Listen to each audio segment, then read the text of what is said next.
नमस्कार दोस्तों, आज की इस वीडियो में हम लोग देखेंगे प्राविधिक कला कक्षा 12 के एग्ज़ाम पैटर्न को और समझेंगे किस तरह से पेपर आता है। सबसे पहला हम आपको ये बता दें कि यहाँ पर हम लोगों का एक ही पेपर होता है और इसमें प्रैक्टिकल नहीं होता है। 100 अंक का एक पेपर होता है और इसमें जो समय है 3 घंटे निर्धारित रहता है। इसमें हम लोगों को न्यूनतम उत्तीर्णांक 33 अंक होते हैं, अर्थात हम लोगों को यदि 33 अंक प्राप्त होंगे तभी हम लोग इस पेपर को पास कर पाएंगे। इस पेपर में 6 खंड रहते हैं, ए बी सी डी और E F. A B C D E ये 5 खंड सभी लोगों के लिए अनिवार्य होते हैं और खंड एफ इसमें हम लोगों के पास 3 ऑप्शन रहते हैं। चलिए शुरुआत करते हैं। एक एक खंड को हम लोग अलग अलग समझेंगे। खंड आ में हम लोगों को 10 अंक प्राप्त होंगे और इस खंड में प्राविधिक कला से 10 वस्तुनिष्ठ प्रश्न पूछे जाएंगे।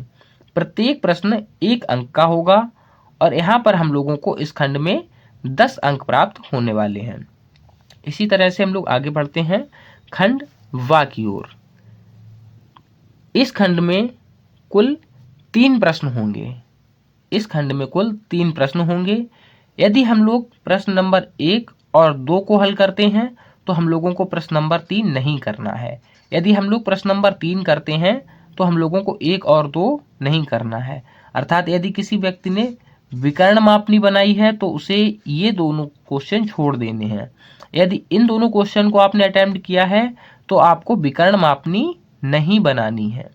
तो यहाँ पर सबसे पहला जो प्रश्न आएगा, इसमें हिंदी तथा अंग्रेजी के बड़े कैपिटल प्रकाश व छाया युक्त अक्षर लेखन, ये आप लोग स्क्रीन पर देख सकते हैं। मैंने यहाँ पर एक फ़ोटो लगा दी है।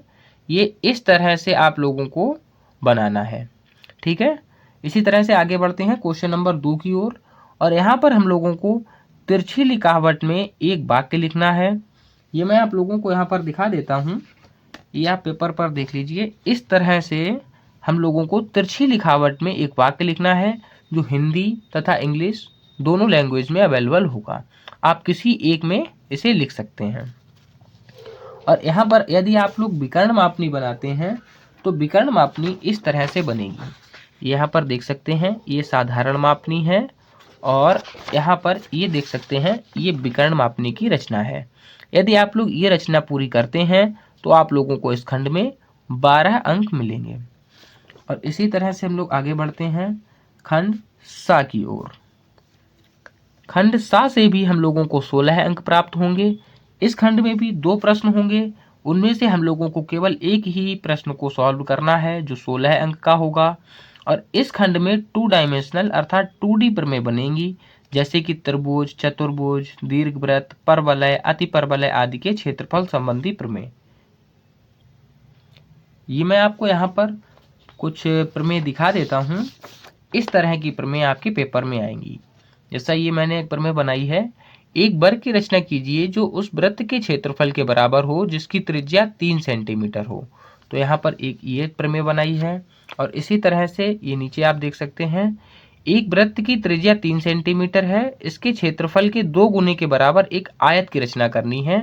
तो यहाँ पर इस तरह की प्रमेय आप लोगों के पेपर में आने वाली हैं। यहाँ पर ये देखिए, ये एक प्रमेय बनाई है। यहाँ पर 3 सेंटीमीटर के षटभुज के रचना ज्यामिति विधि द्वारा करनी थी। षटभुज के क्षेत्रफल के बराबर एक त्रिभुज की रचना करनी है। ये देखिए, षटभुज के बराबर एक त्रिभुज की रचना की है। इस तरह के प्रश्न आप लोगों के पेपर में आएंगे। और यहाँ पर आप देख सकते हैं ये इस तरह के प्रश्न पेपर में आने वाले हैं। कई एक प्रमेय बनाई हुई हैं, ये आप लोग देख लीजिए। यहाँ पर एक त्रिभुज के क्षेत्रफल के बराबर आयत की रचना करनी है और इसमें एक आयत के बराबर वर्ग की रचना करनी है और यहाँ पर एक आयत के बराबर एक वर्ग की रचना करनी है और इसमें एक आयत के क्षेत्रफल के बराबर एक त्रिभुज की रचना करनी है और इस प्रमेय में एक आयत के क्षेत्रफल के बराबर एक समांतर चतुर्भुज की रचना करनी है और यहाँ पर एक चतुर्भुज के क्षेत्रफल के बराबर त्रिभुज की रचना करनी है। इस तरह के चित्र आप लोगों को बनाने होंगे और यह प्रमेय बनाने पर आप लोगों को पूरे 16 अंक मिलने वाले हैं। इसी तरह से हम लोग आगे बढ़ते हैं खंड द की ओर। और ये जो खंड द है ये भी 16 अंक का रहेगा और इसमें भी हम लोगों को 2 प्रमेय मिलेंगी बनाने के लिए, 2 प्रश्न आएंगे, लेकिन हम लोगों को उसमें से केवल एक ही प्रश्न हल करना है, अर्थात एक ही प्रमेय बनानी है। इस खंड में 3D प्रमेय बनेंगी, जैसे ठोसों के प्रक्षेप तथा बेलन, गोला, गोलक, शंकु, सूची स्तंभ, संपार्श्व का उत्छेद और अनुविक्षेप आदि खींचना। यहाँ पर मैं आपको दिखा दूं कि किस तरह से हमने संपार्श्व के उत्छेद और अनुविक्षेप आदि खींचने हैं। ये देखिए यहाँ पर इस तरह से हम लोगों को अनुविक्षेप और उत्छेद खींच लेने हैं। ये प्रमेय भी आप लोगों को 16 नंबर की आने वाली है। एग्जाम में आप लोगों को इस प्रमेय से भी 16 अंक प्राप्त होंगे और यहाँ पर हम लोगों को केवल अनुविक्षेप और उत्छेद इत्यादि खींचने हैं। यहाँ पर हम लोगों को सभी चित्र 3 डायमेंशनल या फिर 3D में देखने को मिल सकते हैं, ठीक है। और इस तरह से हम लोगों ने सीखा कि किस तरह से हम लोगों को खंड द में 16 अंक प्राप्त होंगे। आगे की ओर बढ़ते हैं खंड ई की ओर। इस खंड में अक्षर की काट तथा ठोसों के सममितीय चित्र बनाने हैं। इस खंड में अक्षर के काट तथा ठोसों के सममितीय चित्र बनाने हैं। ये मैं आप लोगों को यहाँ पर दिखा देता हूँ। ये इस तरह से आप लोगों को सममितीय चित्र बनाने हैं। जैसे यहाँ पर ये ए का सममितीय चित्र, बी, सी और D, E, F, G, H, I, J, के,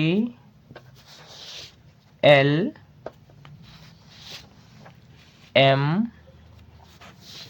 N, O, P, Q, R, S,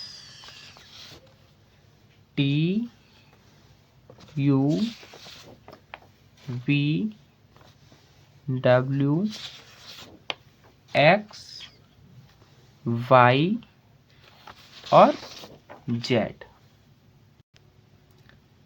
इस तरह से आपको ए से लेकर जेड तक सभी चित्र बनाने सीख लेना है और इन्हीं में से कोई एक चित्र आपके पेपर में आने वाला है। और एक प्रश्न यहाँ से भी आ सकता है और आप लोगों को देख लेना है। यहाँ पर हमने एक ये सममित चित्र बनाया है। ये एक बैठने वाले पीढ़े का सममिति चित्र है। तो इस तरह से आप लोगों को इस खंड में 16 अंक प्राप्त होंगे। और यहाँ तक हम लोगों ने देख लिया कि हम लोगों को 70 अंक कैसे प्राप्त होंगे। ये हमारे 5 जो थे इम्पॉर्टेंट महत्वपूर्ण खंड थे जो सभी लोगों को करने होते हैं।